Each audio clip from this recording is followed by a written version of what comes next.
നമ്മുടെ നിങ്ങൾ ചോദിച്ചിട്ടുള്ള ആ വട്ടയപ്പത്തിൻ്റെ റെസിപ്പിയാണ് ഞാൻ കാണിക്കുന്നത്. ഞാനിവിടെ പച്ചരി 1 കപ്പ് എടുത്തിട്ടുണ്ട്. വളരെ കുറച്ച് എടുത്തിട്ടുള്ളൂ നിങ്ങൾക്ക് കാണിച്ചു തരാനായിട്ടുള്ള അളവിന്. അവിടെ അവലും എടുത്തിട്ടുണ്ട്. ഇതിൻ്റെ അളവ് പറയാനാണെങ്കിൽ പച്ചരി നമുക്ക് 1 കപ്പ് എടുക്കുന്നുണ്ടെങ്കിൽ 1/2 കപ്പ് അവൽ, വെളുത്ത അവൽ എടുക്കുക കേട്ടോ. പച്ചരി നമുക്കൊരു 2 മണിക്കൂർ ഏറ്റവും കുറഞ്ഞത് നമുക്ക് എന്താ പറയുക കുതിർത്തി എടുക്കണം. അവൽ ഒരു 10 മിനിറ്റ് ഒന്ന് കുതിർത്തി എടുത്താൽ മതി. ഒരു 1/2 കപ്പ് വെള്ളം ഒഴിച്ചിട്ട് നല്ല കഴുകിയതിന് ശേഷം കുതിർത്തി എടുക്കുക കേട്ടോ. അരി നല്ല ഇനം അരിയാവണം. നമ്മുടെ സാധാ പച്ചരിനെക്കാട്ടി നല്ലത് പൊന്നിയുടെ പച്ചരി എടുക്കുകയാണ് കേട്ടോ നല്ലത്. ഇഡ്ഡലി റൈസ് അത്രയും അങ്ങോട്ട് നല്ലതല്ല. പിന്നെ ഇതിലോട്ട് നമുക്ക് വേണ്ടത് 6 ടേബിൾ സ്പൂൺ പഞ്ചസാര, അതായത് ഒരു 1/4 കപ്പിൽ കൂടുതൽ പഞ്ചസാര വേണം. 6 ടേബിൾ സ്പൂണ്. പിന്നെ 1/2 ടീസ്പൂണ് ഇൻസ്റ്റൻറ്റ് ഈസ്റ്റാണ് ഞാൻ ചേർത്തേക്കണേ. പിന്നെ 2 ഏലക്ക. പിന്നെ നമുക്ക് സ്വല്പം ഉപ്പ്, ഒരു 1/2 കപ്പ് വെള്ളവും ചേർത്തിട്ട് ഈ പരുവത്തിന് തരിയില്ലാതെ മിക്സിയിൽ അടിച്ചെടുക്കുക. തേങ്ങയോ ഒന്നും നമുക്ക് വേണ്ട. നിങ്ങൾക്ക് ഈ 1/2 കപ്പ് വെള്ളത്തിന് പകരം വേണമെങ്കിൽ നമ്മുടെ തേങ്ങാപ്പാൽ ചേർക്കാം. 1/2 കപ്പ് വെള്ളം ആദ്യം ഒഴിക്കാവൂ. പിന്നീട് കുറച്ചും കൂടി വെള്ളം വേണം. ടോട്ടൽ പറഞ്ഞാൽ ഒരു 3/4 കപ്പ് വെള്ളം. അത് നിങ്ങൾ എടുക്കണ അരിക്കനുസരിച്ച് കുറച്ച് അങ്ങോട്ടും ഇങ്ങോട്ട് കയറിയിരിക്കും. ഏകദേശം ഒരു 3/4 കപ്പ് വെള്ളം മതിയാവും. പിന്നെ കുറച്ചും കൂടി ഉപ്പ് കുറവുണ്ട്. പുളിക്കുമ്പോൾ നമുക്ക് ഉപ്പിൻ്റെ കുറവ് വരും. അതുകൊണ്ട് കുറച്ചും കൂടി ഞാൻ ഉപ്പിട്ട് കൊടുത്തിട്ട് നമുക്ക് എടുത്തു വയ്ക്കാം. ഇതൊരു 6 മണിക്കൂർ കഴിയുമ്പോൾ ഈ ഒരു പരുവത്തിന് അങ്ങോട്ട് നൊരഞ്ഞ് പതഞ്ഞ് പതാന്നിനായിട്ട് കിട്ടും. കണ്ട അടിപൊളിയായിട്ട് പൊന്തി വന്നിട്ടുണ്ട്.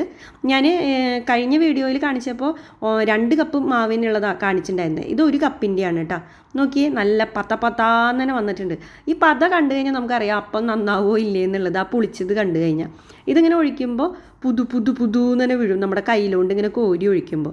പിന്നെ ചിലവർ പറയും അധികം ഇളക്കരുതെന്ന്. പക്ഷേ ഈ അപ്പത്തിന് നമ്മൾ നന്നായിട്ട് ഇളക്കണം, അല്ലെങ്കിൽ അടിയിൽ ഇങ്ങനെ കട്ടി പിടിച്ച പോലെ പൊടി ഉണ്ടാവും.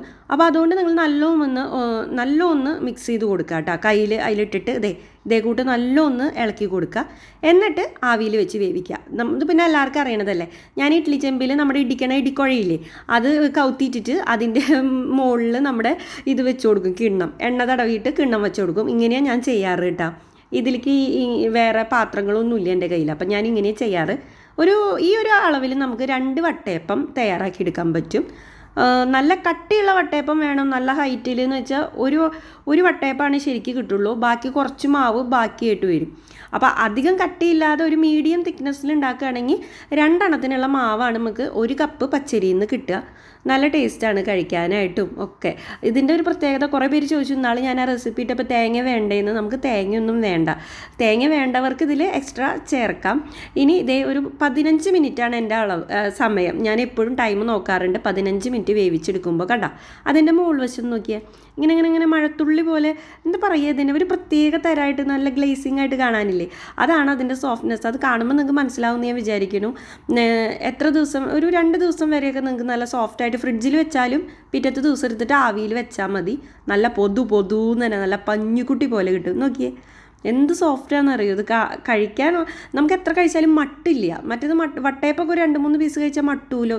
ആ പരിപാടി ഇതിനില്ല. അത് കണ്ടില്ല, ഇങ്ങനെ ഗിളി നമുക്കിങ്ങനെ കയ്യിൽ പിടിക്കുമ്പോൾ കണ്ട അതിൻ്റെ ടെക്സ്ചർ നോക്ക്. ഇതാ ഞാൻ പറഞ്ഞത്. ഇതേപോലെ നമ്മൾ കടയിലൊക്കെ മേടിക്കുമ്പം കണ്ടിട്ടില്ലേ വട്ടയപ്പത്തിൻ്റെ ഇങ്ങനെ മുകൾ വശത്തൊക്കെ നല്ല ഇങ്ങനെ ഗ്ലേസിങ് ആയിട്ടുള്ള ടൈപ്പ്. എന്നാൽ കഴിക്കുമ്പോൾ പഞ്ഞി പോലെ അമർത്തി കൊടുത്തു കഴിഞ്ഞാൽ അത് തിരിച്ച് ഇങ്ങോട്ട് തന്നെ വരും. അതായത് മറ്റേ വട്ടയപ്പം അങ്ങോട്ട് ചളിങ്ങിപ്പോവും നമ്മൾ അമർത്തി കഴിഞ്ഞാൽ. കണ്ട നല്ല വെൽവെറ്റ് പോലെ ഇരിക്കുന്ന അടിപൊളി. നിങ്ങൾക്ക് കാണുമ്പോൾ മനസ്സിലാവും. ഞാൻ അതുകൊണ്ട് അധികം പറയണില്ല. അതിങ്ങനെ അമർത്തി കൊടുക്കുമ്പോൾ തിരിച്ച് ഇങ്ങോട്ട് തന്നെ വരും. അവിടെ ഇങ്ങനെ ചപ്പിളിയായിട്ടിരിക്കില്ല. അപ്പോൾ ഞാൻ കഴിഞ്ഞ വീഡിയോയിൽ ഇത് കാണിച്ചപ്പോൾ കുറേ പേര് എന്തായാലും കാണിക്കണമെന്ന് പറഞ്ഞു. അതുകൊണ്ടാണ് കേട്ടോ ഞാൻ പെട്ടെന്ന് തന്നെ ഷൂട്ട് ചെയ്തിട്ട് ഇട്ടത്. നിങ്ങൾക്ക് വേണ്ടിയിട്ട് ഞാൻ സെപ്പറേറ്റ് വേറെ ഉണ്ടാക്കിയതാണ് ആ റെസിപ്പി. അതുകൊണ്ട് ഞാൻ 1-2 എണ്ണത്തിനുള്ള മാവേ ഉണ്ടാക്കിയുള്ളൂ. ഇത് നമ്മുടെ കഴിഞ്ഞ വീഡിയോയിൽ ഞാൻ കാണിച്ചതാണ്. പിറ്റേ ദിവസം എടുത്ത് നിങ്ങൾ ഫ്രിഡ്ജിൽ വെച്ചിട്ട് പിറ്റേ ദിവസം എടുത്തിട്ട് ആവി വെച്ചാലും നമുക്ക് ഈ ഒരു പരുവത്തിന് വട്ടയപ്പം കിട്ടും. അപ്പോൾ ഇഷ്ടമായോ? ലൈക്ക് ചെയ്യാനും ഷെയർ ചെയ്യാനും കമൻറ്റ് ചെയ്യാനും മറക്കരുത് കേട്ടോ.